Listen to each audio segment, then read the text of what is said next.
Welcome to the Author Corner, our chance to meet the authors you'll want to read. I'm Stephanie, and I'm so delighted today to be joined by an author and librarian, Debbie DeLouise. Debbie is the author of the Cobble Cove Mystery Series, the Buttercup Bend Mystery Series, books that are scattered all over this place. I don't know how she finds time to do that. Work and be a wife and mom. You're amazing. Thank you for joining us today. Thank you, Stephanie. It's a pleasure to be here. We're scattered with books here, and I'm just blown, absolutely blown away. Before we dive in, how did you get started writing, and when was it? I hope it was 100 years ago, because this is a lot of books. I can't remember a time I wasn't writing. Really? I've been writing since I was a child. The first thing I wanted to do was to learn how to read. And then after that, I was always telling stories when I was younger. Really? And then yes, always telling stories. I love that. And my daughter does the same thing. She's very creative. But I did start writing when I was young. I didn't publish right away. Right. Then later on, as I got older and after I finished college and became a librarian, I started writing articles for cat magazines. That's when I joined the Cat Writers Association. There's a Cat Writers Association? Yes. I love that. Very active, and they're not just writers. It's all type of creative media. Could be photographers who take photos of cats, all types of. Do they have like meetings and everyone brings a cat? What is? No. But almost all of the members have cats. I'm sure that they do. They write about their cats. So you discovered there was a Cat Writers Association. I'm amazed. Well, yeah, and I've been a member a very long time, and in order to become a member, to be a professional member, you had to have 2 published pieces, and they didn't have to be books. Oh, okay. So I started with articles. I wrote about the 2 cats I had at the time, and then I became a professional member, and I met a lot of people through that. I met a lot of other authors. Wow. And then I went on to write a book, but my first book was Cloudy Rainbow. Okay. And I wrote that after my cat died. Oh. And I featured him in the book. I named, it was Floppy, and he had diabetes, and I featured him in the book, but the book was based on, it's a romance. It's a paranormal romance because it features a seance and a virtual world. Ooh. At the time, I was involved in Second Life, and I still am involved a little bit with it because there are other librarians from all over the world, and I connected with them. Very cool.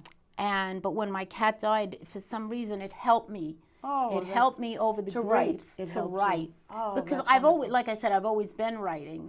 But I finally wrote my first book. I had written other books, but I had never tried to publish them. Right. So, but this was just, it really helped me. And my husband, he told me, why don't, at that time, they were self-publishing. There were a lot of self-publishers. Right. Not like it is today where you publish your own books. Mm-hmm. This was done through companies. Okay. And that's how I first published it. I later sold the book to my current, I have 2 publishers. I sold it to one of my publishers. Very nice. So that was how many years ago?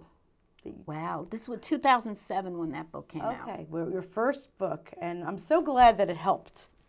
That it helped get over. It did, and writing is a great creative outlet, and I've written the first Cobble Cove book that I wrote was in 2015. I didn't write for a while because I didn't really have too many people behind. When I first published the book, I didn't know a lot of authors. I really didn't have a lot of connections, and I was working at the library full time. I had a young daughter, and it was difficult to find the time. Oh, sure. To continue to write. But then a patron at the library said, "Why not have you written another book?" And I was like, "I don't have the time." She says, "If you have a dream, you have to follow it." Oh, good for her. She told me, "I loved your book." She said, "You're very talented, and I would continue writing. And you've got to find the time." And you know what? Then I started writing the Cobble Cove. Actually, my mother-in-law died at the time. And it's weird because I started writing the first book after my cat died, and this helped me over that because I was close to her. Yeah. She's like a second mother to me. Oh. But then that was my first book, A Stone's Throw. And I didn't write it as a cozy mystery, but readers were reviewing it that way. So I wrote a second book, and I took the characters, and they were involved in another mystery. Right. Between a rock and a hard place. Tell me about this cozy mystery.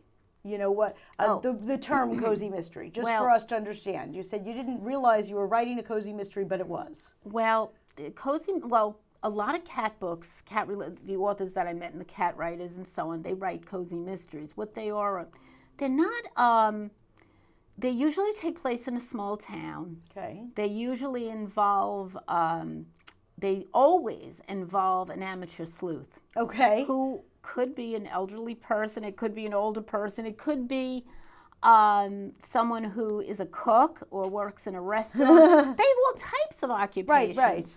But sometimes there are different types of cozies. Okay. A culinary cozy could be, they could have recipes in the book. Oh, gotcha. But my category, of course, was the pet-related cozies, right, where there's a cat.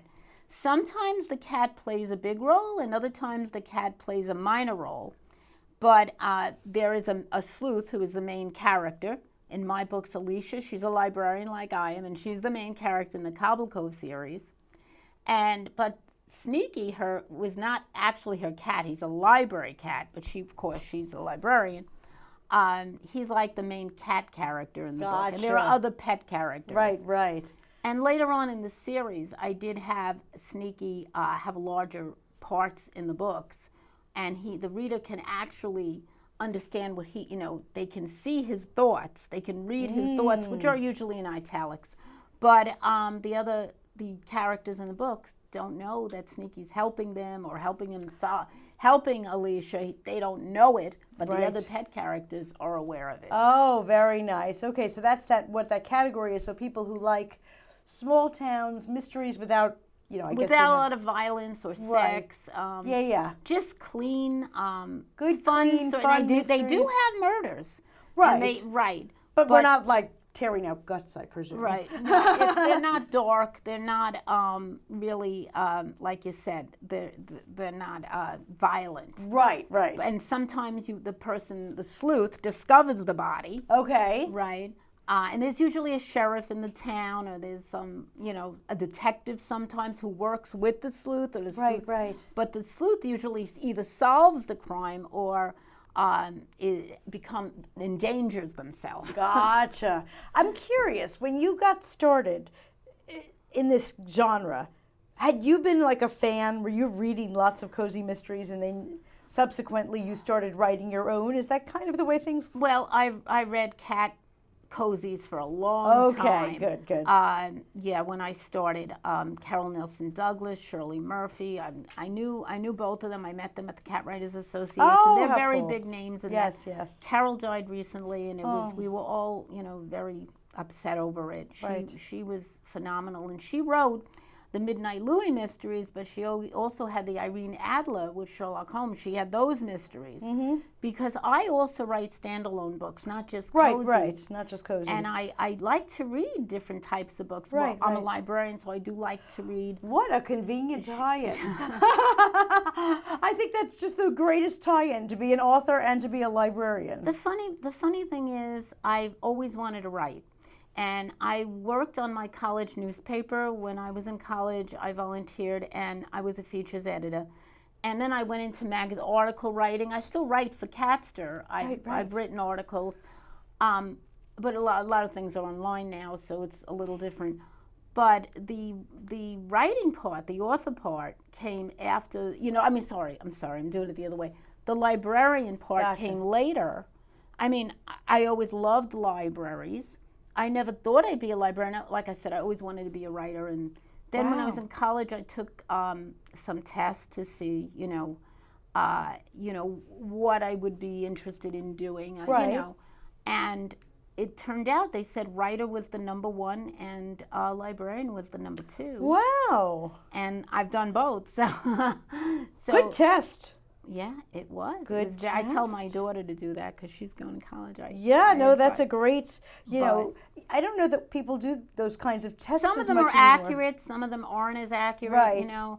I guess it's the way you answer. Yeah, because sometimes I think people try to skew their answers. But being a librarian has definitely helped me as far as I read other authors and I review books, and I at one time I reviewed for Booklist, and it has helped me.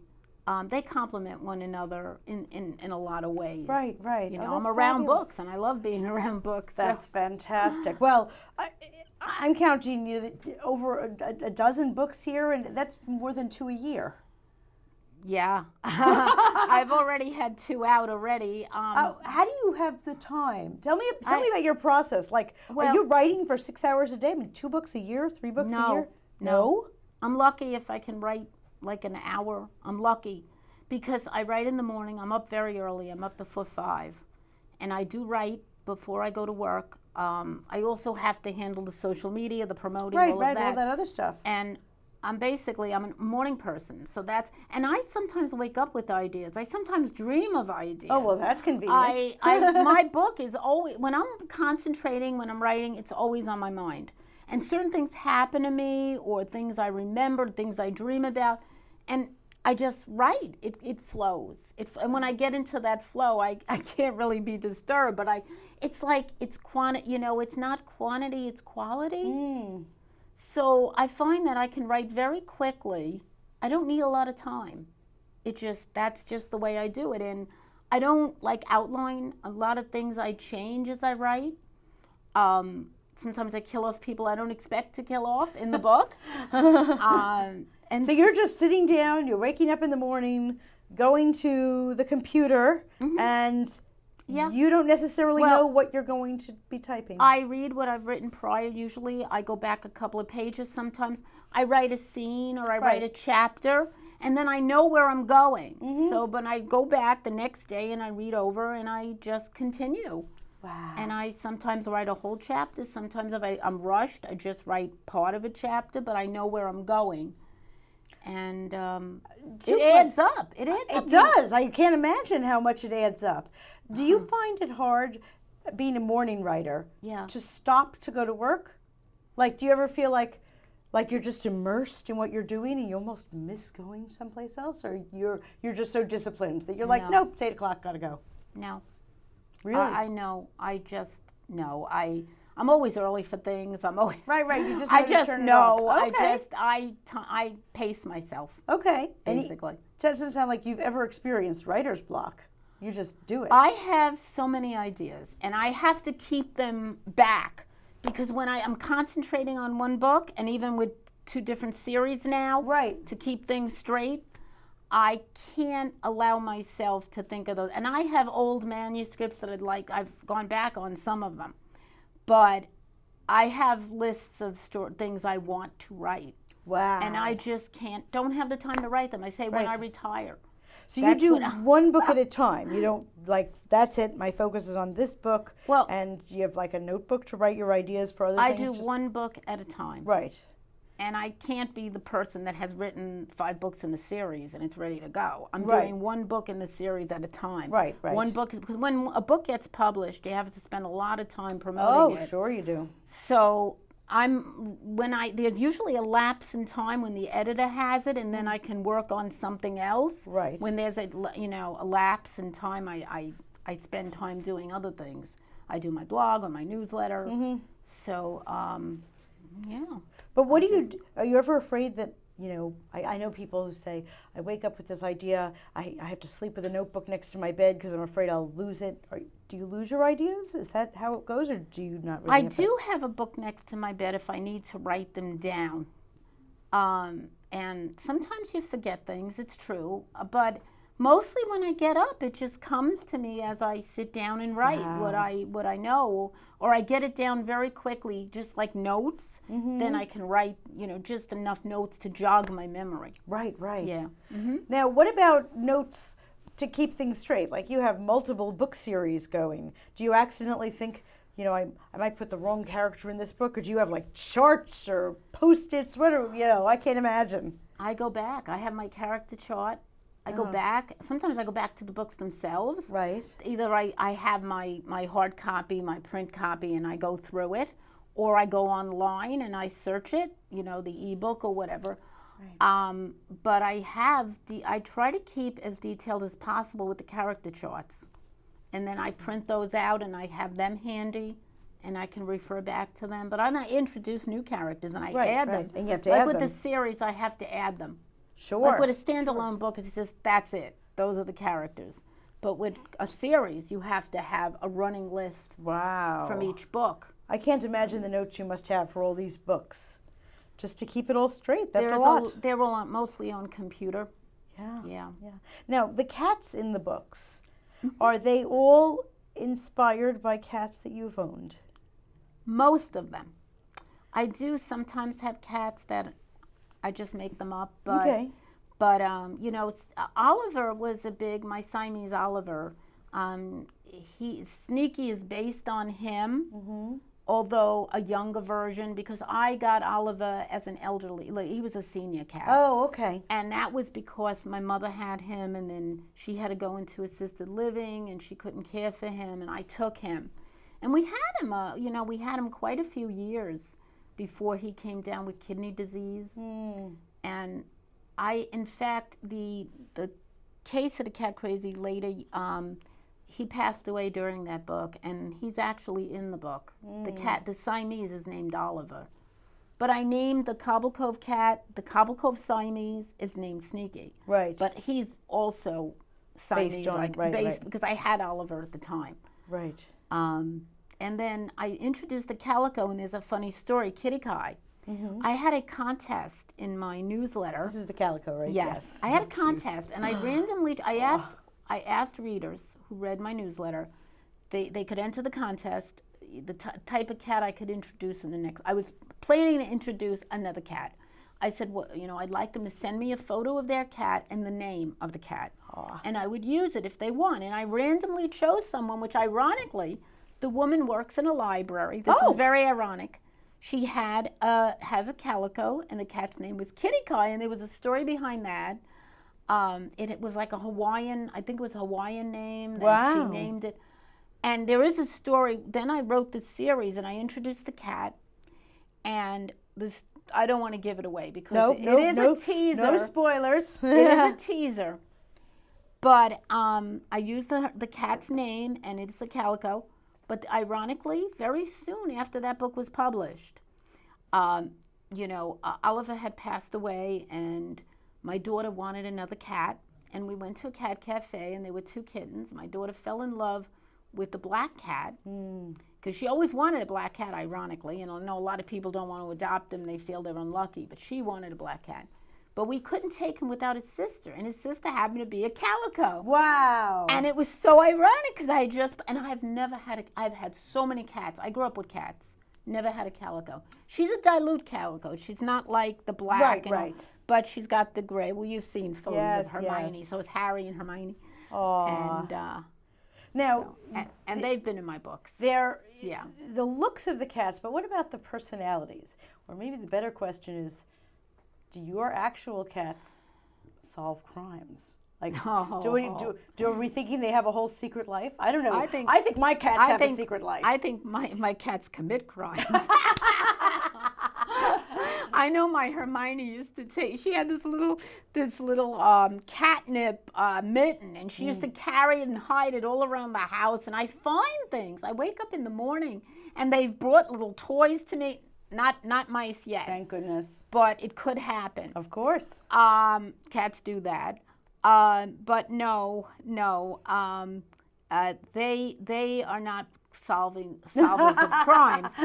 But the cats in my books don't necessarily they help the main character solve the crime. But they investigate. Yeah, they investigate. Yes. Well, cats are very curious. That's the key thing. They're very curious. And they have something about them, I mean, just their personalities, where there's a little mystique about them. You know, they're intuitive. They would make good detectives. They would. And I do base the cats somewhat on my own. I've had scenes in my books that have really happened in real life with my cats. Yes. Cloudy Rainbow, when I had Floppy, when I almost had a heart attack because I came home and we were living in the apartment. I had just gotten married. I couldn't find him. And he was he had burrowed under the mattress. I actually took a knife to cut him out. he was asleep. I Oh thought my he was gosh. dead. I thought he had smothered under there. I was insane. I'm very insane about my cats. So I have that scene in the book where she couldn't find her cat. She goes crazy. And then I have Hermione. She helps me with laundry. Every time I do laundry, she loves the warm towels. When I sort them, she lays on them. So, and I had, I think I had Sneaky in one of the books. He's in a laundry. He goes into the laundry, but I kind of based that on, what they've done. Oh, I love that. They do funny things. They really do. Cats are funny. They make you laugh. Yeah. I don't know what I'd do without them. They really boost your mood. I mean, I lost my cat Stripey recently, Yes. and it's a heartbreak. Oh. He's going to be in my next. I'm putting him in. He's been in other books too. Yeah. But it's a heartbreak when you lose Oh, them. gosh, yes. But when you have them, they're so precious. I mean, so many people love cats, and some people don't. I understand when people say they just don't like cats. I understand it because they may never have had them, or they may have had a bad experience, or they may be allergic. Right. But there are a lot of people allergic who have cats. I do know that. And they yes. still live with them. But you know what? It's nothing. Cats are just special. I've had cats and dogs, and I have dogs in my books too. Right. I do have Fido. He's in the Cobble Cove series, and the Beagle that lives with Kitty Kai. But cats are different. They're very different than dogs. Well, I often say that, dogs are actually domesticated. Cats are not. They're like little wild animals that are living in our house. You bet. But my cat Harry is like a dog. I feel he's like a dog. He's a lap cat, and he's got the dog personality. But he's still a cat. Don't get me wrong. Oh, yeah, he's yeah. still a cat. And Hermione is she's sort of like, I based Kitty Kai on Hermione, and she's got that. She gives Sneaky a tough time in the Cobble Cove book. She's the leader, because the woman behind the men, even in real life, there's a woman behind the man. Right, and right. They're smarter and wiser. You know that. Well, with cats in the house and all of these ideas, no wonder the books keep coming. And even some of your books, you were talking about, there are book series, cozy mysteries. I know you also write some paranormal things. And time travel. Yeah, and time travel. I love to read time travel. Do you? I've been reading more science fiction lately. Oh, wow. I like to try different genres. I do, but I don't like anything really too far out. Okay. I don't go, when you say paranormal, I don't mean anything like, I don't know, maybe outer space. I don't really mean that. Right. Like I have a clairvoyant in one of my stories. I write stories for anthologies too. Right. Well, yes, I've written for Red Penguin. Now, that. when you have a paranormal or a time travel, is there still a cat? Oh yes. Oh yes. So it might not be a book about the cat, but there's still a cat. Yeah. I have done things without cats, but not many. I was going to say, they may not play big roles, but there's always a cat somewhere. There's always at least one cat. Can you actually write the end on a book without there being a cat in the book somewhere? I've done it, but I can't even, any of these, I don't know. I know stories. I've done it with stories. I don't know about books. I can't. Usually there are cats. Yeah. Even in Seascope, which has the lighthouse and all the information about lighthouses. Oh, I love that one. That one won the silver medallion. Yes, that's a beautiful book. From Reader's Favorites. Right. And there's a cat in here.